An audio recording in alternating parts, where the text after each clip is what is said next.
Here we have a breeding pair of orchid mantids, Hymenopus coronatus, and they hail from the rainforests in Malaysia. You can see the very small male on the back of the female, and they are actually in the process of mating right now. But notice the size difference. That male is so much smaller than that female. We call this sexual dimorphism, where there is essentially two different forms or two different shapes, depending on whether you're looking at the male or the female.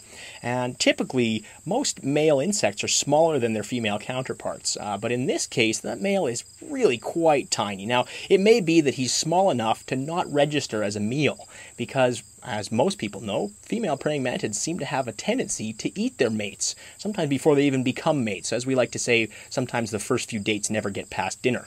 Now, with this guy being as small as he is, it may well be that he's too tiny for her to notice as a meal, and certainly once he's mounted and he's on her back, it's very difficult for her to reach over and tear off his head, as some of the larger mantids will sometimes do with their mates. It may be that this sexual cannibalism, or copulatory cannibalism as it's called, where the female eats the male, may not be as common in the wild as it is in captivity, where those females are being reared on crickets and houseflies and probably not as varied of a diet as they get in the wild, and they may think that that first male that shows up looking for a date, it actually looks like a better meal than anything else. So luckily here she didn't eat him, and with any luck we'll have 100 little hatchlings within a few months to show off.